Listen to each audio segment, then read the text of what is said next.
This is the story of Rome, not just of conquests and emperors, but of ordinary people who built something extraordinary, brick by brick, law by law, generation by generation. As you settle into comfort, imagine yourself as a gentle observer floating through the centuries, watching the transformation of a simple settlement into a civilization that would span 3 continents and endure for over a millennium. You will witness the rise of farmers who became soldiers, of villages that became cities, of traditions that became the foundation of Western civilization itself. The Roman story begins not with grand proclamations or divine intervention, but with the practical needs of people seeking security, prosperity, and meaning in their lives.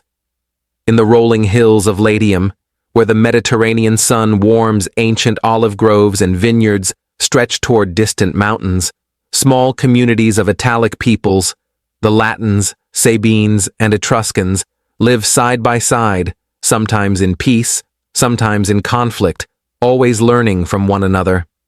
Picture these early Romans as they truly were, pragmatic farmers who understood that cooperation brought strength, that shared laws created order, and that adapting the best ideas from their neighbors made them more successful than rigid adherence to tradition. They borrowed the alphabet from the Greeks, engineering techniques from the Etruscans, and military tactics from their enemies. This willingness to learn, to absorb, to transform, this would become Rome's greatest strength. In these peaceful moments before sleep, let your mind wander through the Forum Boarium, Rome's first market, where cattle traders gather at dawn beneath towering plane trees. Smell the fresh bread from nearby bakeries, hear the gentle splash of fountains fed by underground springs, and feel the warmth of sun-baked stone beneath your feet. This is where it all begins, not with violence or conquest, but with commerce, conversation, and community. The 7 hills of Rome, the Palatine, Aventine, Capitoline, Quirinal, Viminal, Esquiline, and Caelian, rise gently from the river like sleeping giants. Each hill will tell its own story as centuries pass, the Palatine becoming home to emperors, the Capitoline housing temples to the gods, the Aventine sheltering the common people. But for now, they are simply hills where farmers graze their sheep and children play among wildflowers that bloom in spring. As we begin this journey together, remember that the Roman story is ultimately a human story. Behind every monument, every law, every battle, are individuals making choices that echo through history. The Roman Empire succeeded not because its people were inherently superior, but because they created systems that could adapt, endure, and inspire others to join them rather than simply submit to them. Let the gentle rhythm of Roman history carry you towards sleep as we explore together how a small city-state beside a muddy river grew to encompass the known world, leaving behind a legacy that continues to shape our modern lives in ways both visible and hidden. Close your eyes, breathe deeply, and prepare to drift through 25 centuries of human achievement, struggle, and transformation. In the soft light of early morning, as mist rises from the Tiber River, we find ourselves in the 8th century before the Common Era, when Rome exists more in potential than reality. The traditional founding date of 753 BCE marks not the sudden appearance of a city, but the gradual coalescence of Latin settlements into something recognizable as Roman civilization. The familiar story of Romulus and Remus, raised by a she-wolf and destined to found Rome, reflects deeper truths about Roman character. Like the twin brothers in the myth, the early Romans were survivors, adaptable and fierce when necessary, but also capable of nurturing growth from the most unpromising circumstances. The she-wolf becomes a symbol not of wildness, but of protection and sustenance, qualities that Rome would offer to peoples across the Mediterranean world. Archaeological evidence paints a picture more subtle than myth, but equally compelling. On the Palatine Hill, archaeologists have uncovered the remains of 8th century settlements, simple huts with thatched roofs surrounded by defensive earthworks. These early Romans live much like their neighbors, farming the fertile plains, herding cattle and sheep, working iron and bronze in small workshops that fill the air with the rhythm of hammer on anvil. What sets the Romans apart is their genius for organization and inclusion. Where other Italian peoples maintain strict tribal boundaries, the Romans create institutions that welcome outsiders. The concept of citizenship, revolutionary for its time, allows conquered peoples to become Romans themselves, sharing in both the responsibilities and benefits of belonging to the growing community. Picture the early Roman Forum, not yet paved with marble, but still serving as the heart of civic life. Here, beneath simple wooden porticos, citizens gather to hear news, conduct business, and participate in the revolutionary experiment of republican government. The word republic itself, res publica, meaning public thing, reflects the Roman innovation of treating government as a shared responsibility rather than the private possession of kings or nobles. The expulsion of the last king, Tarquin the Proud, in 509 BCE marks the beginning of the Roman Republic, but this political transformation occurs gradually, organically. Romans don't reject monarchy through sudden revolution, but rather allow it to evolve away naturally as their institutions mature. This patient approach to change becomes a hallmark of Roman success. They prefer evolution to revolution, adaptation to destruction. The early republic faces immediate challenges that forge its character. Surrounded by hostile neighbors, Etruscans to the north, Samnites to the south, Gauls beyond the Apennines, Rome must fight for survival. But these wars teach Romans valuable lessons about strategy, diplomacy, and the importance of reliable allies. Consider the Roman approach to warfare, fundamentally different from that of their contemporaries. While other armies rely on individual heroics or the shock tactics of elite warriors, Romans develop disciplined formations where ordinary soldiers, fighting together, prove stronger than any collection of heroes. The manipular system divides the army into smaller, flexible units that can adapt to terrain and enemy tactics, a military metaphor for Roman society itself. Between campaigns, we glimpse daily life in the growing city. Roman women enjoy greater freedom than their Greek counterparts, managing household affairs, engaging in business, and influencing political decisions through their husbands and sons. Children receive education in practical skills as well as literature and rhetoric. Slaves, while still property, can earn or purchase freedom and become citizens, a path to advancement almost unknown elsewhere in the ancient world. The Roman calendar reflects their agricultural roots. Months named for gods and seasons, festivals celebrating planting and harvest, rituals that bind the community to the land and to each other. Mars, god of war and agriculture both, reminds us that Romans see no contradiction between fighting to protect their fields and working peacefully to make them productive. As decades pass, Rome's territory expands through a combination of conquest and alliance. The Latin League provides a template for future expansion. Defeated enemies become allies rather than subjects, bound to Rome by mutual benefit rather than fear alone. This flexibility allows Rome to grow without breaking, to absorb new peoples and ideas without losing its essential character. The Gallic sack of Rome in 390 BCE serves as a crucial learning experience rather than a catastrophic defeat. When Celtic warriors capture the city and demand tribute, Romans choose to pay, rebuild, and emerge stronger. They fortify the city with the massive Servian wall, reform their military, and develop the resilient mindset that will carry them through centuries of challenges. By the end of this formative period, Rome controls most of central Italy, not through oppression, but through a network of alliances, colonies, and citizenship grants that create genuine loyalty. The Roman road system begins to take shape, connecting communities with stone highways that facilitate trade, communication, and military movement. These roads become arteries through which Roman culture flows peacefully into distant regions. In quiet moments between conflicts, Romans developed the legal traditions that will prove as enduring as their military conquests. The 12 Tables, Rome's first written laws, establish principles of justice that protect rich and poor alike. Legal proceedings occur in public, with witnesses and advocates ensuring fairness. This commitment to law over arbitrary power becomes another pillar of Roman success.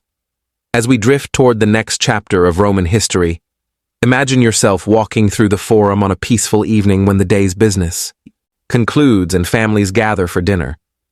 Oil lamps flicker in windows, children play in courtyards, and the smoke from countless hearths rises into the starlit sky. This is Rome in its Republican youth, confident, growing, but still recognizably human in scale and ambition. The morning sun rises over a Rome transformed, its 7 hills now crowned with temples and public buildings that speak of growing confidence and ambition. As the 3rd century before the Common Era begins, Rome faces westward across the Mediterranean, where the ancient power of Carthage controls sea routes and wealthy colonies that have flourished for centuries. The Punic Wars, 3 great conflicts spanning more than a century, will test Roman character as never before, forging the Republic into a Mediterranean superpower through trials that would have destroyed lesser civilizations. Yet these wars begin not from imperial ambition, but from a relatively minor dispute over Sicily, demonstrating how small seeds of conflict can grow into world-changing events. Picture Carthage as Rome's contemporaries knew it, a magnificent city spread across the North African coast, its harbors filled with merchant vessels from every corner of the Mediterranean. Carthaginian traders have established profitable colonies in Spain, Sicily, and Sardinia, creating a commercial empire that generates enormous wealth. Their ships carry silver from Spanish mines, grain from African farms, and luxury goods from distant lands, making Carthage perhaps the richest city in the world. When war comes in 264 BCE, Romans face their greatest weakness. They are not a naval people. While Carthaginians command the seas with fleets that have patrolled the Mediterranean for generations, Romans have rarely ventured beyond coastal waters. Yet, with characteristic pragmatism, they adapt.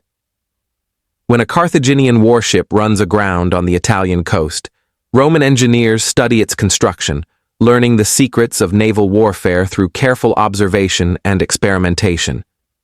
The Corvus, a boarding bridge that allows Roman soldiers to fight sea battles as if they were land battles, exemplifies Roman ingenuity. Unable to match Carthaginian sailing skills, Romans transform naval warfare into the kind of close combat where their disciplined legions excel. This innovation proves so effective that Rome wins control of the seas within a generation, constructing fleets that rival any in the world. But it is the Second Punic War that truly tests Roman resolve. In 218 BCE, the Carthaginian general Hannibal begins one of history's most audacious campaigns, marching from Spain across the Pyrenees, through southern Gaul, and over the snow-covered Alps with an army that includes African infantry, Spanish cavalry, and war elephants, creatures most Romans have never seen. Hannibal's arrival in northern Italy creates panic throughout the Roman world. At Trebia, Lake Trasimene, and finally at Cannae, his tactical brilliance destroys Roman armies with such completeness that contemporary sources describe rivers running red with blood. After Cannae, where perhaps 50,000 Romans die in a single day, many expect Rome to surrender. Several Italian allies abandon the Republic, calculating that Carthaginian victory is inevitable. Instead, Romans demonstrate the stubborn resilience that will carry them through centuries of challenges. The Senate refuses to ransom Roman prisoners or negotiate peace, declaring that Rome will fight on regardless of casualties. This decision, harsh though it seems, reflects a profound understanding of Roman character, a recognition that the Republic's strength lies not in individual brilliance, but in collective determination. The Roman response to Hannibal reveals strategic thinking of the highest order. Rather than meet the Carthaginian genius in pitched battle, they adopt what later historians call the Fabian strategy, named for the dictator Quintus Fabius Maximus. Roman armies shadow Hannibal's forces, cutting supply lines, preventing foraging, and gradually wearing down the invaders while avoiding decisive engagements. This patient approach requires extraordinary discipline from both soldiers and civilians. For 16 years, Hannibal's army remains in Italy, winning battles but unable to capture Rome itself or break the Republic's will to resist. Meanwhile, Roman forces under Scipio Africanus take the war to Spain and North Africa, demonstrating the strategic advantage of Rome's expanding alliance system.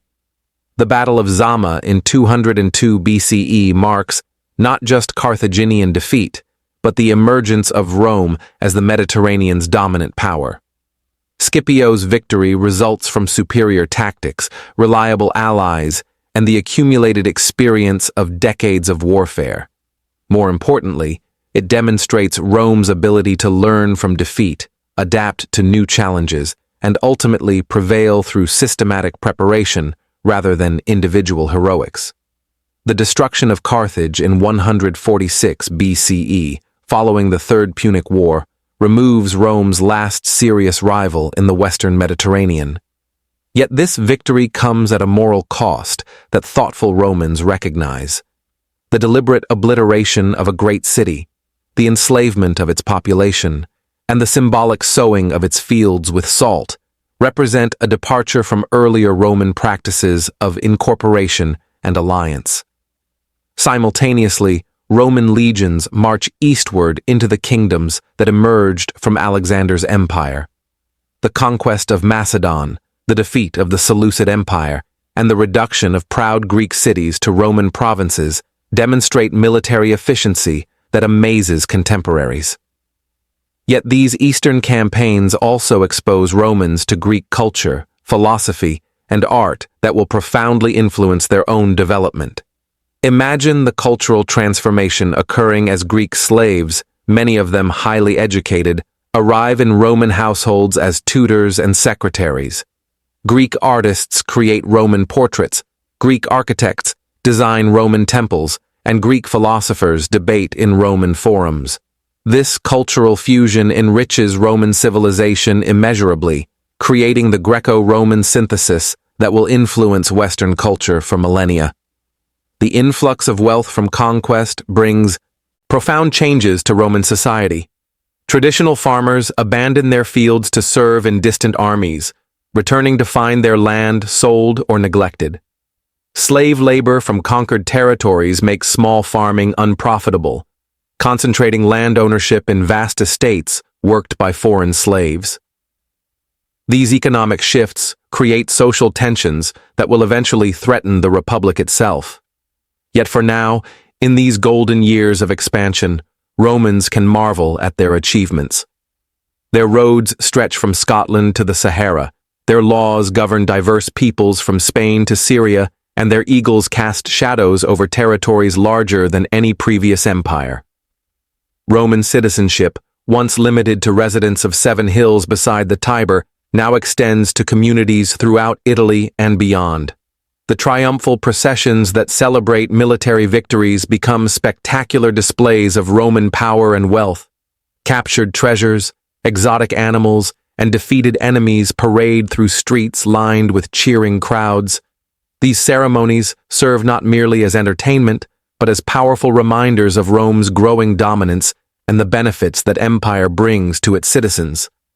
As we prepare to explore the Republic's final century, rest in the knowledge that Rome has achieved something unprecedented in human history, the creation of a truly Mediterranean civilization that bridges east and west, north and south, uniting diverse peoples under laws that protect and institutions that endure. The afternoon light slants across the Forum Romanum, now paved with marble and surrounded by magnificent temples, basilicas, and monuments that proclaim Rome's mastery of the Mediterranean world. Yet beneath this splendor, tensions simmer that will ultimately transform the Republic into something entirely different. The very success that brought Rome to greatness now threatens to tear it apart.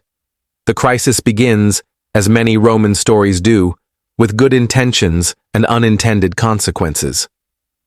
Tiberius Gracchus, elected tribune in 133 BCE, looks out over the Italian countryside and sees a troubling transformation. The small farmers who once formed the backbone of Roman society have disappeared, replaced by vast slave-worked estates called latifundia.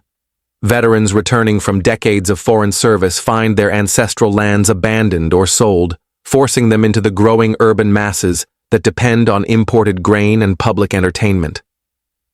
Picture Tiberius as he addresses the Roman people, his voice carrying across the forum as he describes soldiers who fight for every land except their own, who defend the wealth of others while their own families slide into poverty.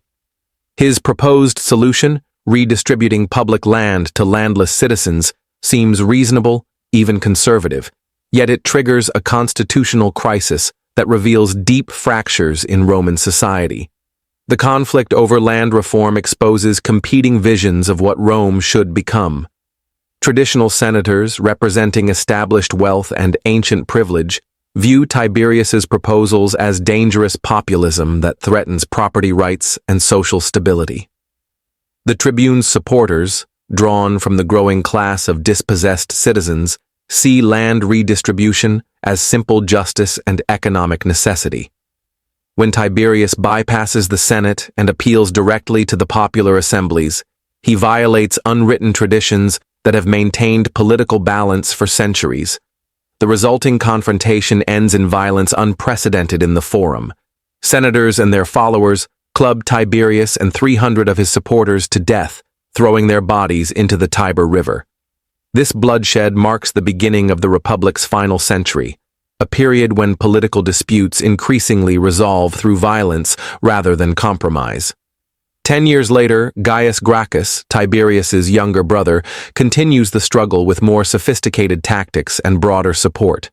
His program includes land redistribution, subsidized grain for urban masses, and greater political rights for Italian allies. For a time, Gaius dominates Roman politics through a coalition of equities, wealthy businessmen, urban plebs, and rural poor united by shared grievances against senatorial privilege. Yet Gaius, too, perishes in political violence, along with 3,000 supporters, when the Senate declares martial law and authorizes the consul to use any means necessary to preserve the state. The Gracchian movement's failure demonstrates that the Republic's institutions, designed for a city-state, cannot accommodate the pressures generated by governing a Mediterranean empire. The Social War, 91 to 88 BCE, reveals another dimension of Rome's crisis. Italian allies who have fought alongside Roman legions for centuries demand citizenship rights equal to their sacrifices. When the Senate refuses, allied communities from the Apennines to the Bay of Naples rebel, creating the Italian Confederation with its capital at Corfinium, symbolically renamed Italia. This conflict differs from Rome's external wars because both sides share similar culture, military traditions, and political institutions. Italian rebels mint coins proclaiming their cause, organize legions modeled on Roman examples, and fight with skill born of generations of experience in Roman armies. The war's resolution through the gradual extension of citizenship to all Italian communities represents a Roman victory achieved through inclusion rather than conquest, a return to earlier republican traditions. Yet even as Rome expands citizenship southward, new challenges emerge from the north and east. Germanic tribes cross the Alps in massive migrations that threaten Gaul and northern Italy. The Cimbri and Teutones, described by Roman sources as giants from the frozen north, defeat several Roman armies before Gaius Marius reforms the legions and annihilates the invaders at Aquae Sextiae and Vercellae. Marius's military reforms, necessary for defeating Germanic tribes, further transform Roman society. His professional soldiers, recruited from the poorest citizens and armed at state expense, serve for decades rather than single campaigns. These legionaries develop primary loyalty to their commanders rather than the state, creating the foundation for future civil wars as ambitious generals compete for power. The eastern Mediterranean erupts simultaneously when Mithridates VI of Pontus, styling himself as a new Alexander, encourages Greek cities to massacre Roman merchants and officials. In a single coordinated action, perhaps 80,000 Romans and Italians die across Asia Minor, victims of accumulated resentment against Roman tax collection and cultural insensitivity. The Mithridatic Wars span nearly 3 decades, fought by a succession of Roman commanders, including Sulla, Lucullus, and finally, Pompey the Great. These conflicts demonstrate both Roman military superiority and the empire's growing dependence on individual generals who command personal loyalty from their troops and accumulate wealth that rivals the state's resources. Sulla's civil war against Marius and his supporters introduces a new level of political violence to Roman life. When Sulla marches on Rome with his legions, the first Roman general to use military force against his own government, he crosses a threshold that cannot be uncrossed. His prescription lists condemn political enemies to death and confiscation, creating a reign of terror that claims thousands of lives, including that of the young Julius Caesar, who barely escapes execution. Yet Sulla's ultimate retirement to private life, after serving as dictator and reforming the constitution, demonstrates continued respect for republican traditions even amid unprecedented crisis. His voluntary surrender of absolute power puzzles contemporaries and later historians, suggesting internal conflicts between personal ambition and ingrained republican values. The generation following Sulla's death witnesses the rise of extraordinary individuals whose talents and ambitions exceed the republic's capacity to contain them. Pompey the Great conquers pirates and eastern kingdoms with efficiency that amazes contemporaries. Marcus Crassus, perhaps the richest man in Roman history, uses his wealth to influence politics and eventually dies attempting to conquer Parthia. Julius Caesar, combining military genius with political sophistication, transforms Gaul from a collection of warring tribes into Roman provinces while building a veteran army devoted to his person. The First Triumvirate, an unofficial alliance between Pompey, Crassus, and Caesar, represents an attempt to manage the Republic through extra-constitutional cooperation. For nearly a decade, these 3 men effectively rule Rome through behind-the-scenes negotiation, dividing provinces and consulships among themselves while maintaining the facade of traditional government.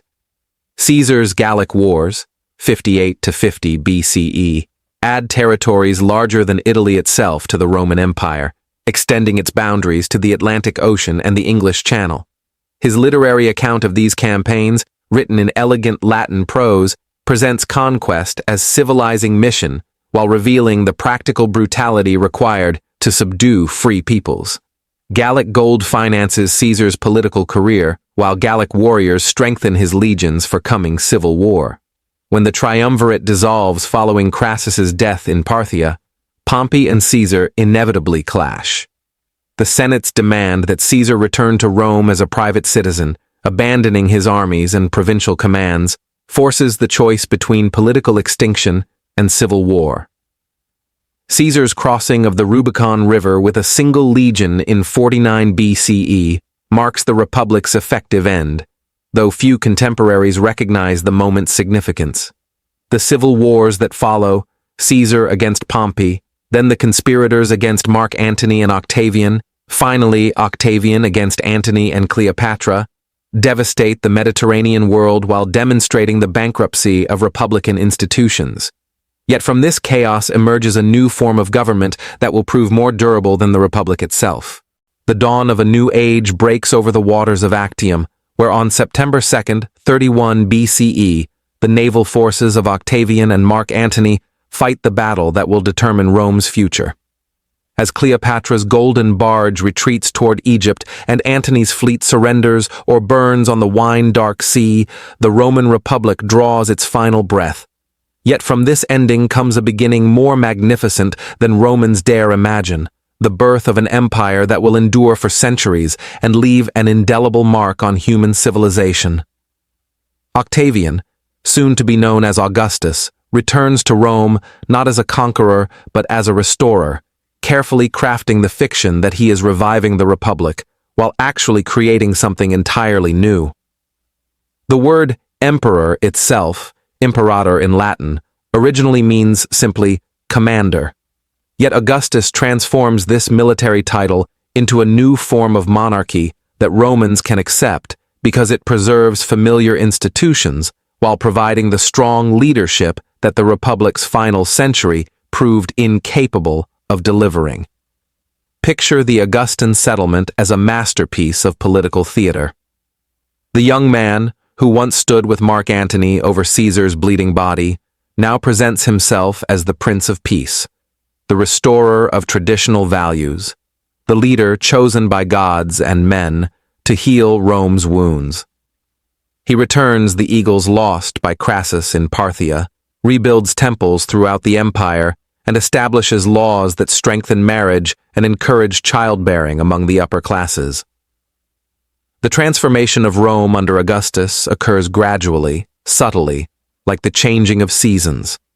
The Forum Romanum gains new basilicas and temples, while Augustus constructs his own forum nearby, creating a complex of public buildings that demonstrate both imperial wealth and civic responsibility. The Campus Martius, once open fields where citizens gathered for elections, becomes a district of theaters, baths, and monuments celebrating imperial achievements. Most remarkably, Augustus extends the Pax Romana, the Roman peace, throughout the Mediterranean world. For the first time in memory, merchants can travel from Britain to Egypt without fear of bandits or warfare. Ships carry grain from Africa to Rome, silk from China to Gaul, and ideas across cultural boundaries that once seemed impermeable. This peace rests on Roman military might, but it endures because subject peoples discover that Roman rule brings prosperity, security, and opportunities for advancement. The Roman road system reaches its greatest extent under the early emperors, connecting every corner of the empire with stone highways that facilitate communication, trade, and military movement. These roads carry more than goods and soldiers. They spread Roman law, Latin language, and Mediterranean culture into regions that had never known urban civilization.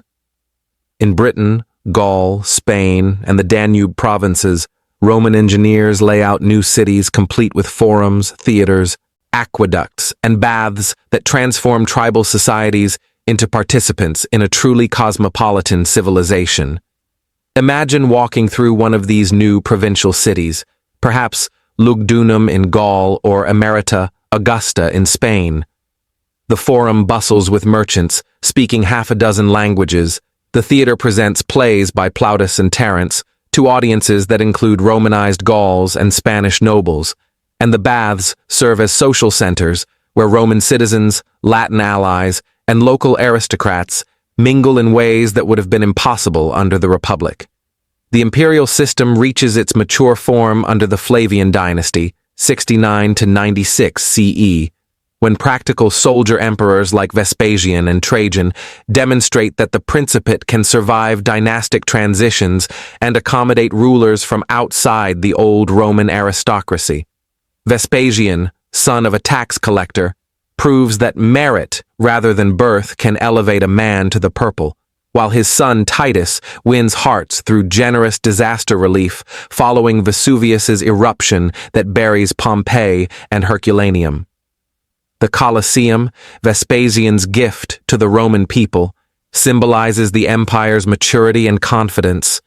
This enormous amphitheater, capable of seating 50,000 spectators, demonstrates Roman engineering at its most sophisticated, with complex systems of elevators, drainage, and crowd control that allow for spectacular entertainments. Yet the games themselves, gladiatorial combats, wild beast hunts, elaborate naval battles in flooded arenas, reflect darker aspects of imperial culture, where human life becomes entertainment for the masses. Trajan's reign, 98 to 117 CE, represents the empire's territorial zenith, when Roman eagles advance beyond the Danube into Dacia, across the Euphrates into Mesopotamia, and south through the Arabian desert. His forum in Rome, built with Dacian gold, creates the most magnificent public space in the ancient world, complete with markets, basilicas, and a column whose spiraling reliefs tell the story of his victories in unprecedented artistic detail. Yet Trajan's eastern campaigns reveal the empire's limits as well as its strengths. The conquest of Mesopotamia proves unsustainable due to Parthian resistance, desert conditions, and overextended supply lines. Jewish revolts throughout the eastern provinces demonstrate that Roman rule, however beneficial materially, cannot satisfy all people's spiritual and cultural aspirations. Trajan's successor, Hadrian, wisely consolidates rather than expands, building walls across northern Britain and strengthening frontier defenses throughout the empire. Hadrian embodies the imperial ideal at its most attractive, a philosopher-emperor who travels constantly throughout his domains, founding cities, commissioning magnificent buildings, and immersing himself in local cultures. His rebuilding of Jerusalem as Aelia Capitolina demonstrates imperial confidence, while his deification of his beloved Antinous reveals the personal side of absolute power. The Pantheon, Hadrian's masterpiece of architecture, stands today as it stood 18 centuries ago, its massive dome symbolizing Rome's embrace of all peoples and all gods. The Antonine Plague, 165 to 180 CE, marks the beginning of challenges that will eventually transform the empire. Yet even this catastrophe demonstrates Roman resilience. Cities continue to function despite massive mortality, trade routes remain open, and the imperial bureaucracy adapts to changed circumstances with characteristic efficiency. Marcus Aurelius, writing his meditations while campaigning on the Danube frontier, exemplifies the stoic virtues that carry Rome through its darkest hours. Provincial life under the High Empire reveals the success of Roman civilization at its most basic level. In cities throughout Gaul, Spain, Africa, and the East, local elites compete to demonstrate their Romanness through public buildings, games, and cultural events. Sons of Celtic chieftains study rhetoric in Athens, daughters of Iberian nobles marry Roman senators, and grandsons of Germanic warriors serve as centurions in legions stationed along distant frontiers. The legal developments of this period prove as enduring as the military conquests. Roman jurists create comprehensive legal codes that protect property rights, regulate commercial transactions, and establish principles of justice that continue to influence legal systems worldwide. The concept that law should be rational, consistent, and applicable to all citizens regardless of birth represents a revolutionary advance in human governance. Christianity emerges during this period as one of many Eastern religions that appeal to Romans seeking spiritual meaning beyond traditional civic duties. Initially confined to urban communities and lower social classes, the new faith gradually attracts followers from every level of society. The Emperor Constantine's eventual conversion represents not the triumph of Christianity over paganism, but rather the successful integration of a new spiritual movement into the Roman cultural synthesis. As we drift toward the empire's later challenges, rest in the knowledge that the High Empire represents human achievement on a scale rarely matched in history. From the mists of northern Britain to the cataracts of the Nile, from the Atlantic shores of Iberia to the mountains of Armenia, Roman law protects the innocent, Roman roads carry pilgrims and merchants, and Roman baths and theaters provide spaces where diverse peoples can meet as fellow citizens of a truly universal commonwealth.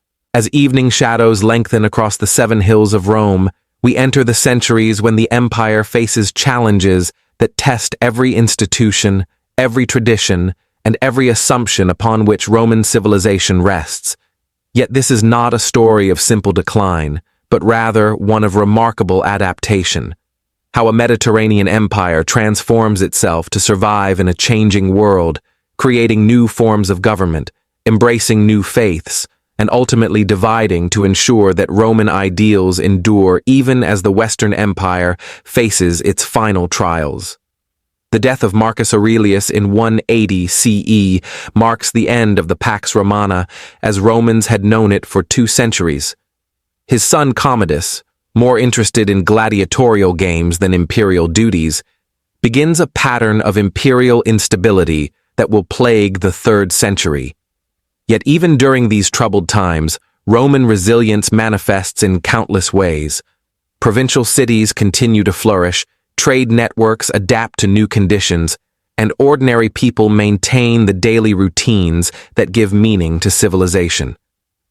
Picture the empire during the crisis of the 3rd century, 235 to 284 CE, when 50 emperors claim the purple in 50 years, most dying violent deaths. Germanic tribes cross the Rhine and Danube in massive raids that penetrate deep into Gaul and even threaten Italy itself. Persian armies capture Roman emperors, sack wealthy cities in Syria and Asia Minor, and demonstrate that Rome no longer possesses the military dominance it once took for granted. Yet even amid this apparent chaos, Roman institutions prove their worth. Provincial governors maintain order in their territories, legions fight with traditional discipline despite irregular pay, and cities continue to elect magistrates and celebrate festivals according to ancient customs. The empire bends under pressure that would shatter lesser civilizations, but it does not break. The reforms of Diocletian, 284 to 305 CE, represent perhaps the most comprehensive governmental reorganization in human history.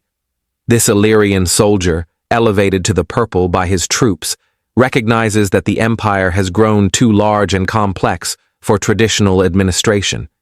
His division of imperial authority among 4 rulers, the Tetrarchy, acknowledges geographical and military realities while maintaining the fiction of unified government. Diocletian's price edict, attempting to control inflation through maximum price regulations, demonstrates both Roman administrative sophistication and the economic pressures facing the empire. Though ultimately unsuccessful, this massive document provides historians with detailed information about everything from the cost of bread to the wages of teachers, revealing an economy more complex and monetized than any previous civilization had achieved. The persecution of Christians under Diocletian appears to contradict the empire's traditional religious tolerance, yet it reflects genuine concerns about social cohesion during a period of extreme stress. Christian refusal to participate in traditional civic rituals, their rejection of military service, and their exclusive monotheism seem to threaten the cultural bonds that hold the empire together. Ironically, this persecution helps purify and strengthen the Christian movement, preparing it for the revolutionary changes that will follow. Constantine's victory at the Milvian Bridge in 312 CE transforms not only the empire, but the entire trajectory of Western civilization. His adoption of Christianity as a favored religion, formalized through the Edict of Milan in 313 CE, represents a political calculation as much as a spiritual conversion. Christianity by this time claims perhaps 10% of the empire's population, concentrated in cities and including many wealthy and influential converts who can support imperial policies. The founding of Constantinople as a new Rome reflects Constantine's understanding that the empire's center of gravity has shifted eastward. This magnificent city, strategically located at the crossroads between Europe and Asia, becomes the administrative capital of the Eastern Empire while retaining Roman legal traditions and governmental institutions. Its massive walls, impressive harbors, and carefully planned districts create a worthy successor to Rome itself. The Council of Nicaea, 325 CE, demonstrates how Constantine uses religious authority to strengthen imperial unity. By convening bishops from throughout the empire to resolve theological disputes, he creates precedents for imperial involvement in church affairs that will influence European politics for over a millennium. The Nicene Creed, establishing Orthodox Christian doctrine, becomes as important for imperial unity as Roman law or military discipline. Julian the Apostate's brief reign, 361 to 363 CE, reveals the tensions inherent in the empire's religious transformation. This philosopher-emperor's attempt to restore traditional paganism fails not because of Christian persecution, but because the old gods no longer speak to peoples facing the challenges of a changing world. Julian's death in Persia, while campaigning against the Sassanids, symbolizes the end of Rome's classical past and the beginning of its Christian future. The barbarian migrations of the 4th and 5th centuries represent not simple invasions, but complex population movements driven by climate change, population pressure, and the westward expansion of the Huns from the Asian steppes. Gothic tribes, fleeing Hunnic advance, petition for admission to the empire as federati, allied troops who serve Roman interests in exchange for land and protection. The Battle of Adrianople in 378 CE, where Gothic cavalry destroys a Roman army and kills Emperor Valens, marks a turning point in military history. Roman legions, supreme for centuries, prove vulnerable to the mobile warfare tactics of Germanic peoples who have learned from decades of contact with Roman armies.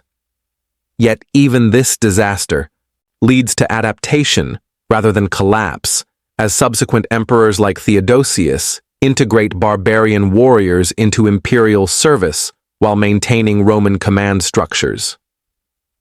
Theodosius I, 379 to 395 CE, represents the last emperor to rule both East and West effectively. His reign witnesses the final triumph of Christianity over paganism, symbolized by the closing of the Olympic Games and the destruction of pagan temples throughout the empire. Yet Theodosius also demonstrates continued Roman pragmatism by working closely with barbarian leaders like the Visigothic king Alaric, who serves as a Roman general before eventually sacking Rome itself. The division of the empire between Theodosius's sons, Arcadius in the east and Honorius in the west, becomes permanent due to the different challenges each half faces. The Eastern Empire, centered on Constantinople, controls wealthy provinces in Asia, Minor, Syria, and Egypt that generate sufficient revenue to maintain professional armies and elaborate bureaucracies. The Western Empire, governing territories from Britain to North Africa, struggles with Germanic tribes along extended frontiers while supporting an increasingly expensive military establishment. Alaric's sack of Rome in 410 CE shocks the ancient world, yet the event reveals as much about Roman resilience as barbarian strength. The city surrenders after a siege that demonstrates Gothic military sophistication, but Alaric's forces behave with relative restraint, respecting churches and limiting destruction. More importantly, the sack has little practical impact on imperial government, which has long since moved to Ravenna, Milan, and other more defensible locations. The Hunnic Empire of Attila represents the greatest external threat Rome has ever faced. This confederation of nomadic peoples, extending from the Baltic to the Black Sea, possesses military capabilities that dwarf those of individual Germanic tribes. Attila's invasion of Gaul in 451 CE brings together the last great Roman barbarian coalition, led by the general Aetius and including Visigothic allies, that defeats the Huns at the Catalonian plains. Yet even Attila's death in 453 CE cannot save the Western Empire from internal decay. The puppet emperor Romulus Augustulus, deposed by the Germanic chieftain Odoacer in 476 CE, symbolizes the transformation of imperial government into something resembling medieval kingship. Odoacer rules Italy as a Roman patrician while acknowledging the theoretical supremacy of the Eastern Emperor, a fiction that preserves continuity while accommodating new realities. The survival of the Eastern Empire for nearly another 1,000 years demonstrates the continuing vitality of Roman institutions when properly adapted to changed circumstances. Byzantine emperors maintain Roman law, Roman administrative practices, and Roman diplomatic traditions, while gradually adopting Greek language and Orthodox Christianity. Constantinople becomes the greatest city in the medieval world, its walls protecting Roman civilization through Islamic conquests, crusades, and Ottoman expansion until 1453 CE. In the western provinces, Roman influence endures through legal systems, urban planning, linguistic development, and cultural traditions that Germanic kingdoms adopt and adapt. The Catholic Church, organized along Roman administrative lines and governed by Roman legal principles, becomes the primary vehicle for preserving classical learning and Mediterranean cultural values throughout the medieval period. In the gentle silence of history's twilight, as the last Western emperor yields his crown and the final Roman legions march into legend, we might expect our story to end.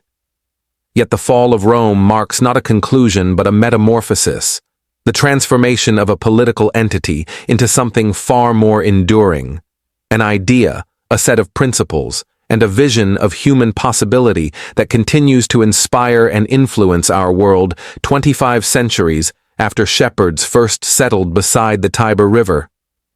The medieval period witnesses Rome's rebirth in forms both familiar and surprising. Charlemagne's coronation as Holy Roman Emperor on Christmas Day, 800 CE, represents Europe's first attempt to restore imperial unity under Christian auspices. Though his empire fragments within generations, the title persists for nearly a millennium, carried by German kings who trace their authority back to Caesar Augustus, through an unbroken chain of succession that bridges the ancient and medieval worlds. The Catholic Church emerges as Rome's most successful heir, adopting imperial organizational structures and governing principles that prove more durable than any political institution. The Pope's title, Pontifex Maximus, derives directly from the chief priest of the Roman state religion, while church law develops from Roman legal precedents established by classical jurists. Medieval monasteries preserve Roman texts through centuries of warfare and social disruption, ensuring that classical learning survives to inspire later Renaissance movements. Picture medieval Europe as a landscape dotted with Roman ruins that serve as quarries, fortresses, and symbols of vanished greatness. The Colosseum becomes a fortress for noble families.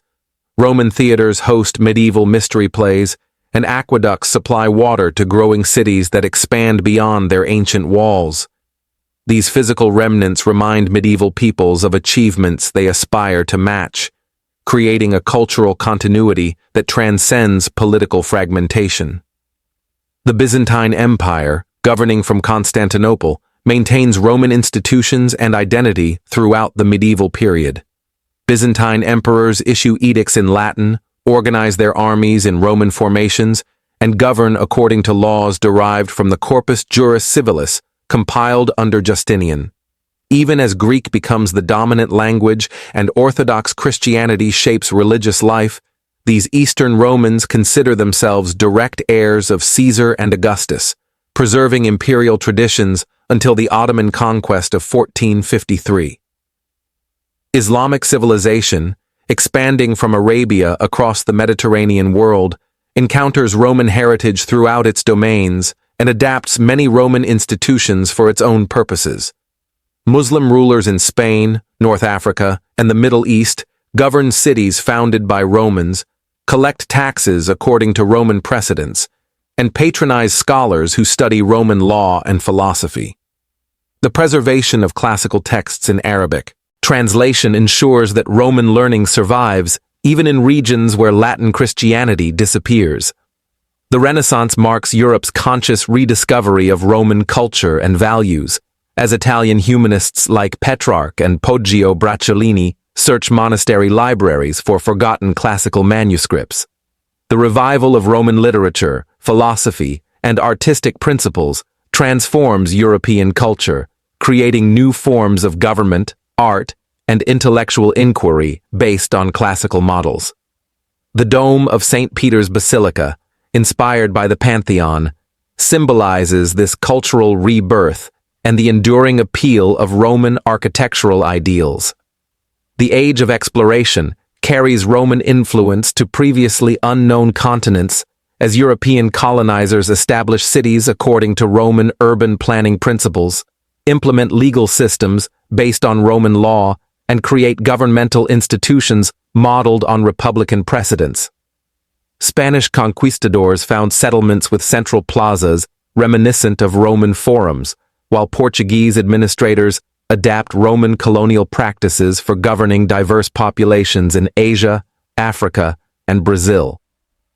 The American Revolution represents perhaps the most conscious attempt to recreate Roman republican ideals in modern form. The Founding Fathers, educated in classical literature and history, designed governmental institutions explicitly modeled on Roman precedents, while attempting to avoid the mistakes that destroyed the ancient republic. The Capitol building's dome, the Senate's name, and the American eagle all pay homage to Roman symbols, while the Constitution's checks and balances reflect lessons learned from studying Roman political failures. The French Revolution and subsequent Napoleonic period witness another Roman revival, as revolutionaries adopt Roman republican symbols and rhetoric, while Napoleon consciously models his empire on Roman precedents. The Arc de Triomphe echoes Roman triumphal arches. The Code Napoleon derives from Roman legal principles, and Napoleon's coronation as emperor represents a direct claim to Roman imperial succession. Even his exile to St. Helena parallels the fate of Roman generals who achieved too much for their contemporaries to tolerate. The industrial age transforms the physical landscape of Europe with infrastructure projects that recall Roman engineering achievements. Railway systems follow routes pioneered by Roman roads. Urban planners create public buildings inspired by Roman architecture, and legal systems throughout Europe continue to rely on Roman jurisprudential principles. The British Empire, governing territories from India to Australia, consciously models its administrative practices on Roman provincial government, while British educators use Latin literature to train the civil servants who govern subject populations. Modern democratic movements throughout the world draw inspiration from Roman republican ideals, even when rejecting Roman imperial practices. The concept of citizenship, the rule of law, the separation of powers, and the peaceful transfer of political authority all derive from Roman precedents adapted for contemporary circumstances. The United Nations building in New York, with its classical proportions and international purpose, represents a global attempt to achieve the universal peace that Augustus promised, but could establish only through imperial conquest. Today's European Union represents perhaps the most successful attempt to recreate Roman universalism through peaceful means. The single currency, common legal standards, freedom of movement, and shared institutions echo Roman achievements while respecting national sovereignty in ways the ancient empire never attempted. The motto, "Unity in Diversity," reflects lessons learned from studying both Roman successes and failures in governing diverse populations. Contemporary legal systems throughout the world continue to rely on principles established by Roman jurists nearly 2 millennia ago. Concepts like due process, the presumption of innocence, the right to legal representation, and the importance of written law all derive from Roman precedents that have proven flexible enough to adapt to changing social conditions while maintaining their essential character. Modern architecture demonstrates the enduring appeal of Roman design principles, as buildings from the Lincoln Memorial in Washington to the British Museum in London employ classical proportions and decorative elements that would be recognizable to citizens of ancient Rome. The dome remains a symbol of governmental and religious authority, while columns continue to suggest stability, permanence, and dignity in public buildings throughout the world. The Latin language, though no longer spoken as a mother tongue, continues to influence modern vocabulary, legal terminology, scientific nomenclature, and religious liturgy. Medical terms, biological classifications, legal phrases, and academic degrees all preserve Latin words and concepts, creating a shared intellectual heritage that transcends national boundaries. Students learning Latin today connect directly with Roman authors whose works continue to speak across the centuries about universal human experiences. Perhaps most importantly, the Roman example continues to provide both positive and negative lessons for modern societies attempting to balance individual freedom with collective security, local autonomy with central authority, and cultural diversity with social unity. Rome's successes in creating inclusive institutions, maintaining the rule of law, and fostering economic prosperity offer models worth emulating, while its failures in addressing inequality, preventing corruption, and managing imperial overstretch provide warnings worth heeding. As our journey through Roman history draws to a close, rest in the knowledge that the story continues every day in courtrooms where Roman law principles guide judicial decisions, in schools where students study Latin literature, in museums where Roman artifacts inspire wonder, and in the hearts of all who believe that diverse peoples can live together in peace under just laws. The Roman Empire ended, but the Roman idea endures, the vision of a world united not by conquest, but by shared values, common laws, and mutual respect. Sleep peacefully, knowing that the Roman legacy lives on in the freedoms we enjoy, the institutions we trust, and the hope we maintain that human beings can create societies worthy of their highest aspirations.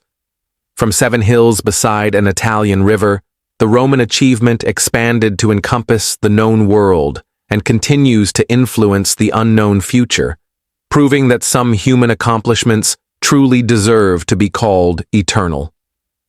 The greatest Roman triumph was not any single victory in battle or construction of monumental buildings, but the creation of ideals that outlast empires, principles that survive political upheavals, and institutions that adapt to serve new generations while preserving the best wisdom of the past. In this sense, Rome never fell. It simply transformed itself once again, as it had so many times before, to meet the needs of a changing world.